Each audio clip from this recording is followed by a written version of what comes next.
Happy Homebrew Wednesday, guys.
Happy Homebrew Wednesday and cheers.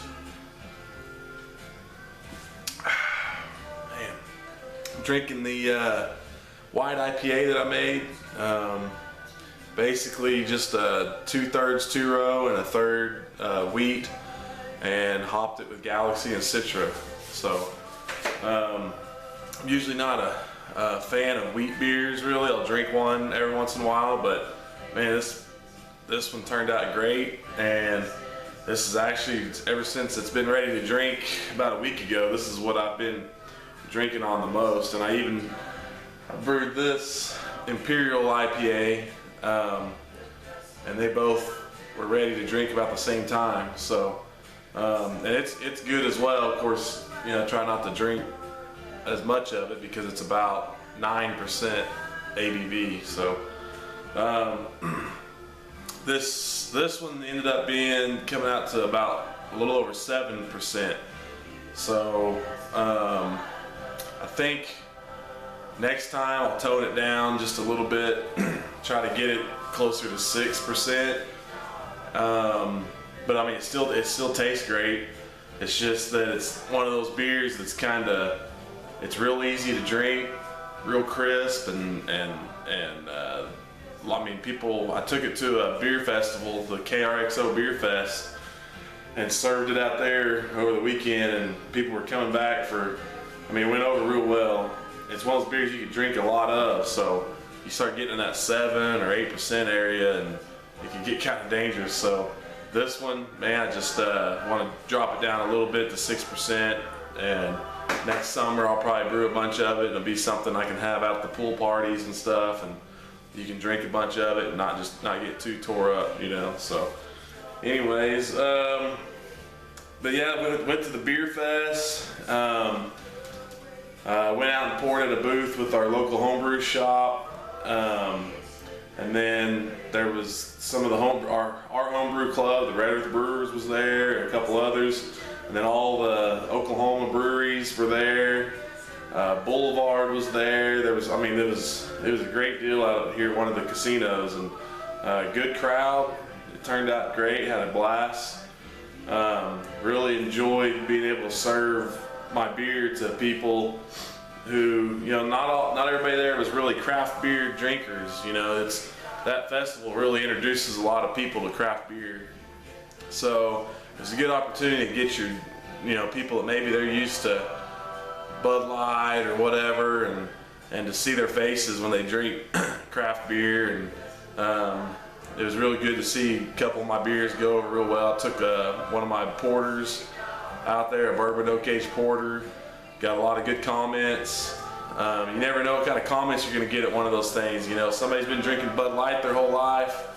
You know, you get all those comments, I don't like dark beers and that kind of stuff, but actually we didn't get any of that kind of stuff, and it went over real well, and it was just a real good time. So the other thing I've been up to is I've been working on switching up my Mashtun. You know, I've been using a 19 gallon ice chest. But it was just a rectangle ice chest for a Mashtun with the braided hose on the inside, and that was you know, big enough for my 10-gallon batches, and now I've kind of moved to where I'm doing more 5-gallon batches, really just so I can brew more often. With the 10-gallon batches, I just, you know, I was brewing twice a month, so 20 gallons a month, and then just, you know, I ended up running out of keg space, and then you gotta, if you don't have any empty kegs, you gotta start bottling, which I hate bottling. I don't mind bottling out of the keg with the beer gun, but you know, if you don't have a keg to carbonate in, and I just don't like bottling. So I decided to do more 5-gallon batches, unless it's something, you know, like I did a 10-gallon batch on this weed IPA because I took half of it out to the beer festival and went through a whole keg out there. So now, luckily, I've still got a keg in here. So the beers I drink a lot of, like my IPAs, or beers I like to send off to competition, like my oatmeal stout, those I'll do 10-gallon batches. But that big rectangle ice chest, you know, I just always felt like I didn't really get the efficiency that I should be getting, and there's a couple things I'm experimenting with. I mean, I know people, you know, 72% somewhere in there is supposed to be a good percentage, and I've rarely met that. I mean, my beers are turning out great, but I'm always in the 60, like low 60s on my efficiency, and then just seems like I also don't, I never get the full size batch. You know, if I'm brewing a 10-gallon batch, it seems like I'm always kegging about 9 gallons when I'm aiming to keg 10 gallons. So there's a couple things I think that have an effect on that. One could be my mash tun. So I'm going to switch to the igloo cooler on these 5-gallon batches with the more cylindrical mash and see if that has any effect on it as opposed to the other way. And also on this igloo, I'm not doing the braided hose. I've got a false bottom, so you know, it's a totally different setup. I'm interested to see how that affects my mash. The only thing I'm still working on is a way to sparge on that, because I had a sparge arm built that fit that rectangle ice chest. It's not going to fit this igloo ice chest, so I'm going to have to come up with something, or I'll just batch sparge, you know. So, but so anyways, we'll see. The other thing I think that possibly has an effect on my efficiency is my boil kettle is, you know, it's a 15-gallon pot. So for 10-gallon batches, that was great. I'm wondering with 5-gallon batches, you know, if I should use a smaller kettle, because, you know, it's going to have more space on the top, and so you're going to have a little bit more boil off. And that other thing about my 15-gallon kettle, if you compare it to a Blickman kettle, mine's wider. So it's shallower and wider. So like I said, you know, more space for boil off and stuff. You're gonna have a different, little bit. To me, you gotta have a different rate of boil off. And how I'm trying to come up with a way, maybe boiling some water and measuring the boil off rate. I need to do that. I've always just kind of gone with the standard in my BeerSmith software. I've just kind of gone with the standard rate that was on there, and I know it can't be the same for every kettle because the measurements are just different. And then I'm also trying to find some information to read about, and then also experimenting with boil rate, like, you know, how vigorous of a boil I should be going with. So I've worked it out different ways. Right now I really tried to, at first I brought it down a little bit. I'd lower the heat and not have too vigorous of a boil, but still a pretty good boil going. And then when I did that, I started missing my gravity. I was always falling short of my gravity. So I don't know, there's just a lot of stuff that needs to be worked out. When I did this 10-gallon batch of the white IPA, and I used the rectangle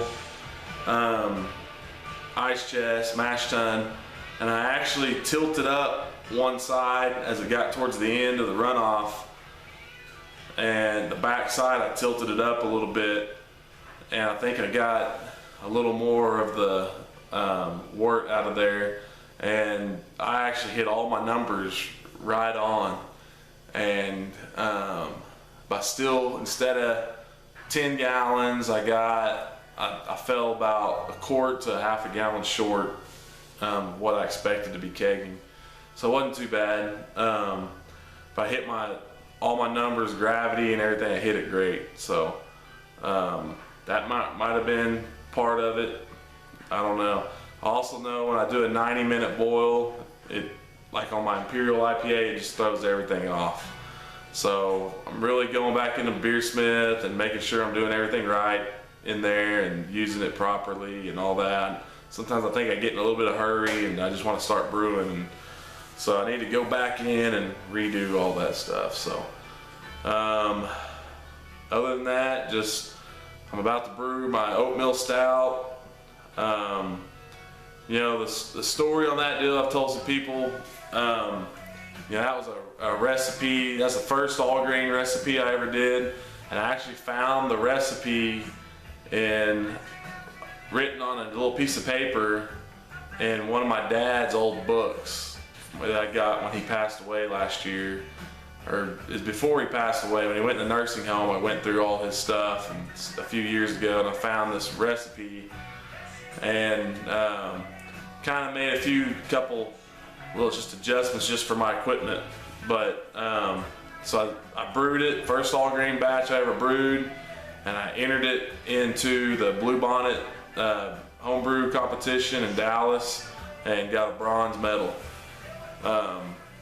Which was just kind of cool. And it's a weird deal is when I actually entered it into the competition,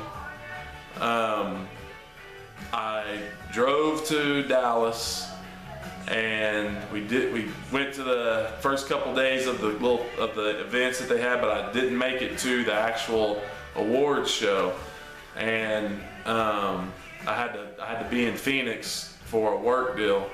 So I drove back to Oklahoma City, went straight to the airport in Oklahoma City, got on a plane, flew to Phoenix, and when I got off the plane in Phoenix, I had a bunch of messages on my phone saying that I had won the bronze medal. And so I was pretty excited, but then that night, as I got to the hotel room and everything, I got another call. My dad had passed away. So I thought it was kind of neat that his recipe, you know, because you know he started brewing beer and I brew beer. Me and my brother would brew with him when I was like 13 years old or younger, and you know, he would do a lot of extract kits back then. But this recipe, you know, is his recipe, and it took a medal, and it was my first all grain. And then as soon as I find out that, you know, that I won the medal, then he passed away. So I don't know, it was almost kind of a neat little deal, like it was meant to happen. So that recipe will always, you know, I've made a few little tweaks to it, but that'll always be something that I'll brew a lot of, and I'll try to brew some up usually a few months before his birthday, which is in August, and I always make sure I drink an oatmeal stout